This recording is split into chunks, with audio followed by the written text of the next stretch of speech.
اعوذ باللہ من الشیطان الرجیم بسم اللہ الرحمن الرحیم رب المشرقین و رب المغربین، وہ رب ہے مشرقوں کا بھی، دونوں مشرقوں کا اور دونوں مغربوں کا۔ یہ تسنیہ کی جو مناسبت سے یہاں پر مشرقین و مغربین کہا، کہیں مشارق والمغارب ہے، رب المشارق والمغارب، کہیں مشرق و مغرب ہے، اور یہ سب ٹھیک ہے۔ مشرق و مغرب واحد کی حیثیت سے بھی درست ہے، اور مشرقین اور مغربین اس وقت کا جو مشرق ہے جہاں سورج نکل رہا ہے، اس کے مقابلے میں مغرب ہے جہاں وہ ڈوبے گا، لیکن وہی مغرب وہ مشرق ہے دوسرے ہمارا جو پیچھے جو حصہ گلوب کا اس کا مشرق ہے، اور جو ہمارا مشرق ہے وہ اس کا مغرب ہے۔ تو دو مشرق دو مغرب۔ پھر یہ کہ ہر نقطہ جو ہے زمین پر وہ مشرق بھی ہے مغرب بھی ہے، کسی نہ کسی وقت وہاں پر سورج جو ہے طلوع ہو رہا ہے، کبھی وہاں پر غروب ہو رہا ہے، تو مشارق والمغارب۔ لیکن یہاں پر تسنیہ کی مناسبت سے رب المشرقین و رب المغربین، دونوں مشرقوں کا رب مالک اور دونوں مغربوں کا۔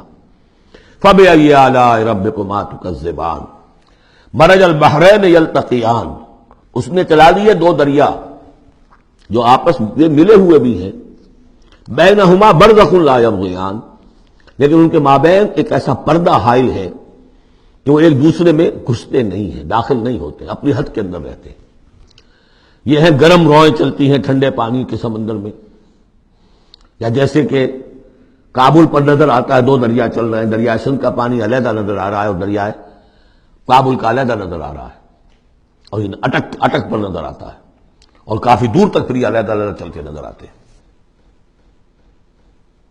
فَبِأَيِّ آلَاءِ رَبِّكُمَا تُكَذِّبَانِ يَخْرُجُ مِنْهُمَا اللُّؤْلُؤُ وَالْمَرْجَانُ، اور ان دونوں سے نکلتے ہیں موتی بھی اور مونگے بھی۔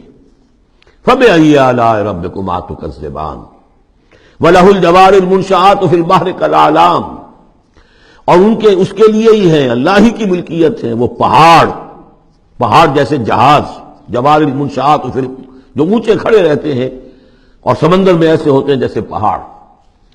پچھلے زمانے میں بھی تو اگرچہ بادبانی ہوتے تھے، جب بادبان کھل جاتے تھے تو بڑی اونچی جو ہے بادبان ہوتے تھے ان کے، پہاڑ کی طرح، پہاڑیاں چھوٹی چھوٹی، اور آج جو کچھ چلتے ہیں بڑے بڑے جہاز، ان کو تو دیکھیں تو واقعی تو وہ پہاڑ ہوتے ہیں سمندر میں۔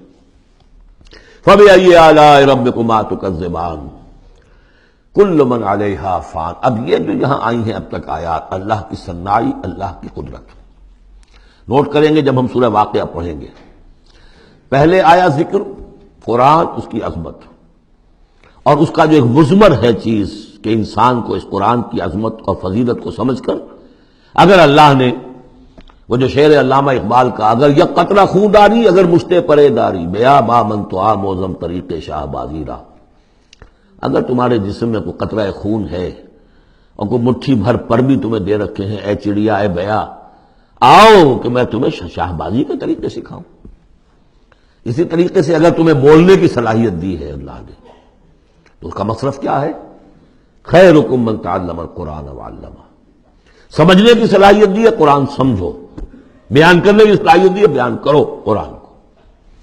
پھر یہ کہ اللہ تعالیٰ کی تخلیقی قوت، اس کا تذکرہ ہوا۔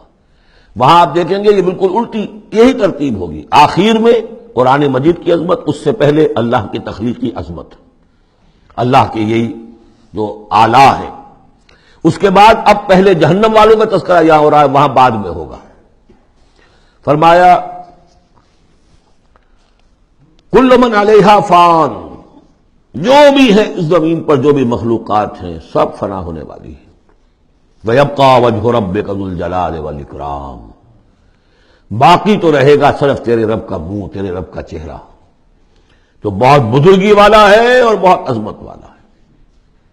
اب یہ کہ اللہ کا چہرہ ہم کیا اس کو نہیں سمجھ سکتے، آیات متشابہات میں سے ہوگا۔ جو اس کا مفہوم سمجھیں گے وہ یہ ہے اللہ کی ذات باقی سب چیز اللہ تعالیٰ کے سوا سب فانی، پوٹینشلی سب فانی ہے، اپنے طور پر سب کسی کا وجود جو ہے اپنے بل پر قائم نہیں ہے۔ اللہ جب تک قائم رکھے تو در حقیقت وہ خود اپنے بل پر قائم نہیں ہے، وہ تو اللہ تعالیٰ نے ان کو قائم رکھا ہوا ہے۔ کل من علیہا فان، اللہ باقی من کل فان، اللہ ہی باقی ہے، باقی تمام فانی ہے۔ وَيَبْقَى وَجْهُ رَبِّكَ ذُو الْجَلَالِ وَالْإِكْرَامِ فَبِأَيِّ آلَاءِ رَبِّكُمَا تُكَذِّبَانِ يَسْأَلُهُ مَنْ فِي السَّمَاوَاتِ وَالْأَرْضِ، جو بھی ہے آسمان اور زمین میں وہ سب اس کے در کے سوالی ہیں، اسی سے مانگ رہے ہیں۔ وجود بھی ملا ہے اسی سے، حیات کسی کے پاس ہے دی ہوئی ہے اسی کی، کوئی صلاحیت ہے تو دی ہوئی ہے اسی کی، کوئی ذہانت ہے تو دی ہوئی ہے اسی کی، روز کا رزق جو آ رہا ہے اسی کا عطا کرنا، ہر ایک سائل ہے۔ جو سورہ محمد میں ہم نے پڑھا کہ تم سب فقراء ہو واللہ هو الغنی وانتم الفقراء، تم سب کے سب محتاج ہو، تمہارا وجود مستعار، تمہاری حیات مستعار، تمہیں علم جو دیا اس نے دیا جتنا دیا، ولا یحیطون بشیء من علمہ الا بما شاء، تو تمہاری کیفیت یہ ہے۔ یسألہ من فی السماوات والارض، اسی سے مانگتا ہے جو بھی ہے آسمانوں میں اور زمین میں۔ کل یوم ہوا فی شان، وہ ہر دن ایک شغل میں ہے، اس کی ایک مصروفیت ہے، یا میرے نزدیک اشارہ ہے اسی بات کی طرف، یدبر الامر من السماء الی الارض ثم یعرج الیہ فی یوم کان مقدارہ الف سنۃ مما تعدون۔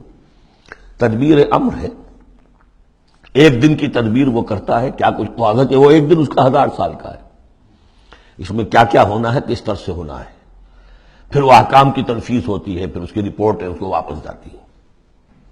تو کل یوم ہوا فی شان، وہ کوئی ایک یوں سمجھیے کہ کوئی اسٹیٹک کوئی حقیقت نہیں ہے، خود اس کی مصروفیات کل یوم ہوا فی شان، نئی شان کے ساتھ اس کا ظہور ہوتا ہے۔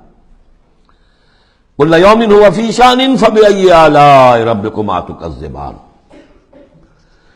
سنفرغ لکم ایھا الثقلان۔ اب یہاں پر کھل کر بات کی کہ یہ تکذبان کیوں کہا جا رہا ہے، ہم جلد ہی فارغ ہو جائیں گے تمہارے لیے، اے دو بھاری قافلوں، اے انسانوں کا قافلہ اور اے جنات کے قافلے۔